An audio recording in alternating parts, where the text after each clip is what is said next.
You ever have one of those days where you just know you're about to become the neighborhood legend? Not in a good way, more like a cautionary tale everyone gossips about at the next block party. Yeah, that was me. I never pictured myself as the main villain in our HOA president's private soap opera, but well, life's got a hell of a sense of humor. So here's how it all kicked off. Picture this. I'm Daniel, 3 years into my American dream in Oakwood Estates. On paper, it's the kind of place people drive through and go, wow, look how clean and quiet, uniform houses, neat lawns, families waving as they jog by, and the ever-watchful eye of the HOA. And let me tell you, the HOA around here, they don't just enforce the rules, they weaponize them. All of this is ruled over by none other than Karen Wilkins. Mid-50s hair that says, I'd like to speak to your manager, and a face that looks like she just smelled something bad every day. When I first moved in, I honestly did everything I could to avoid trouble. I read the entire HOA handbook cover to cover, and not just once, like 3 times. I planted only the HOA-approved flowers. My mailbox painted the exact shade of Oakwood beige. I swear it's the only color more bland than oatmeal. I followed every single rule right down to the letter. But you know, some people just wake up and choose violence. Karen had this special talent for sniffing out violations that, as far as I could tell, only existed in her imagination. It started off small, like a note on my door about my trash can being visible for 20 minutes too long after pickup. A stern warning that my grass dared to grow a 1/4 inch taller than the official maximum. Minor stuff annoying, but hey, manageable. Then last week, things went from annoying to straight up bizarre. I got home from work and something just felt off. At first, I couldn't put my finger on it. Then I realized my house numbers had changed. Instead of my nice modern 518, there's this ugly set of dull brass numbers screwed in. Now it read 8155. It looked like someone took a handful of old hotel keys and slapped them on my siding. I'm standing there scratching my head when I hear that infamous Karen throat clear behind me. I turn, and there she is, arms crossed, looking so proud I thought she'd sprained something. I see you've noticed the change, she says, practically purring. Your numbers weren't in compliance. Section 12, paragraph 4. All house numbers must be traditional in style, 4 to 6 inches high. Yours were too contemporary. Now look, I double-checked those guidelines before I moved in. There is nothing in there about modern versus traditional styles. I take a deep breath, trying not to roll my eyes into another zip code. Karen, though, she's ready for battle. She whips out a laminated page, freshly highlighted, of course, and waves it around like she's presenting the 10 Commandments. Perhaps you should read the revised version. Board voted on these changes last month, except the documents dated last week. And the new house number rule, different fonts, sloppy formatting like someone pasted it in last minute. So I say nice and calm, I never received notice about any changes. And you can't just come onto my property and swap out my numbers without permission. That's trespassing. Her cheeks twitch, but she doubles down. As HOA president, I have the authority to remedy violations. It's in the bylaws. I say, then show me exactly where it says you can enter private property and change things without the owner's consent. She scoffs. I don't have time to educate you on HOA protocol. The numbers have been changed. End of discussion. And she spins around and click-clacks away in those heels that probably cost more than my first car. But before she gets too far, I call out, tampering with address numbers is illegal. Karen, that's not just decoration. You're interfering with emergency services. She just waves a hand. Don't be dramatic, Daniel. It's just numbers. What Karen didn't know, here's the twist. I work for the neighboring city as a municipal code enforcement officer. Permits violations, property standards, address, regs. I eat this stuff for breakfast. I know the law inside and out. So after she's gone, I pull up the real HOA guidelines. Guess what? No mention of traditional numbers. The only requirement is they have to be visible from the street and at least 4 inches tall. Karen cooked up that rule and faked her evidence. I restore my original numbers that night and install a discreet security cam aimed at my front door.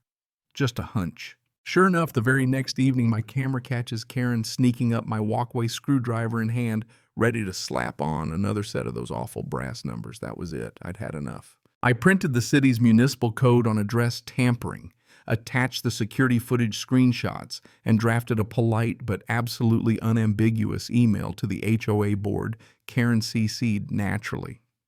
I explained the safety risks of incorrect address numbers for emergency responders and included links to the exact ordinances.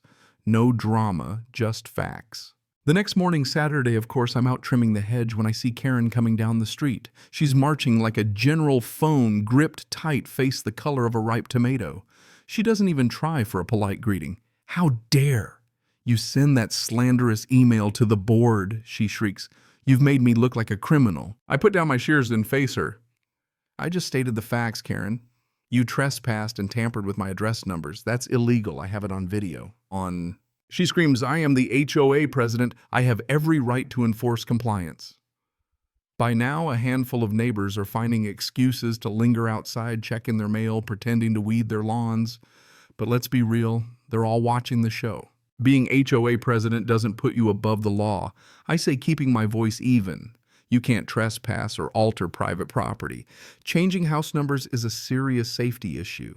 If emergency services can't find my home, that's on you. She scoffs, real dramatic, big sigh, hand thrown up. "Oh, please. You're being ridiculous, Daniel. It's just house numbers. Stop making such a big deal about nothing." And that's when Mr. Jenkins pipes up. He's our retired firefighter neighbor, been here longer than anyone. "It's not nothing," he says, walking over with arms crossed. "Address numbers are critical for emergency response. We're trained to look for exact matches. Wrong numbers can cost lives." Karen's face tightens. She did not expect her backup to turn on her. "This doesn't concern you, Bill," she snaps. Actually comes another voice now. It's Mrs. Rodriguez across the street. "If you're entering people's property and changing things without permission, it concerns all of us." Karen is visibly unraveling. "This is absurd," she sputters. "I was acting as HOA president to maintain standards." I just smile. "Show us where in the bylaws it says you can do that." She opens her mouth, closes it, then decides to switch gears. "The board will hear about this. This insubordination is unacceptable. Daniel is undermining HOA authority. He's turning neighbors against each other." Cue perfect timing. A car pulls up and out. Steps Ted Mitchell, the HOA vice president. Karen lights up, thinking she's finally got her cavalry. "Ted." Just in time. "Daniel is spreading false accusations while I'm trying to enforce standards." Ted looks uncomfortable. "Actually, Karen, that's why I'm here. We've called an emergency board meeting this afternoon." She blinks. "What, why?" "After Daniel's email, other residents came forward with complaints," Ted says quietly. "People say you've entered their property without permission or made up violations that aren't in the guidelines. Plus, the legal risk about the address numbers is real. We could be liable." Karen loses it. "This is ridiculous. I've dedicated 3 years to keeping this neighborhood up to standard. You can't possibly be taking his side." Ted shrugs, soft but firm. "It's not about sides, Karen. It's about following procedures and the law." But Karen is not done. She points at me, voice shrill. "He's making a mountain out of a molehill. It's just house numbers." I pull out my phone. Actually, I filed a police report this morning. Tampering with address identifiers is a misdemeanor here. The officer seemed pretty interested in my security footage. And wouldn't you know it, the universe delivers. Right then, a police cruiser rolls slowly down our street. Karen goes from beet red to ghost white in 2 seconds. The officer gets out, approaches. "Is there a Karen Wilkins here?" Karen raises a shaky hand. "I'm the HOA president. I was just enforcing the rules." The officer nods. "Ma'am, the HOA doesn't have the authority to alter address identifiers. That's regulated by the city. I'll need you to come to the station to answer a few questions. We have video evidence of address tampering and trespassing." She's frozen mouth, opening and closing, but no sound coming out. The officer is calm, but he tells her straight up she's facing a misdemeanor, a possible $1,000 fine, and civil liability if there were any emergency response delays. "But I was just trying to keep the neighborhood nice," she whispers, as the officer gently leads her away. Watching Karen's confidence crumble, I gotta admit it was almost worth all the hassle. Now, I'm not saying I'm a hero or anything, but maybe this whole circus was a wake-up call for everyone. On my street rules are great, but only if they're real and apply to everyone, including the queen bee herself. So here's my question for you. Where do you draw the line between keeping order and going too far? When does doing your job become straight up power tripping?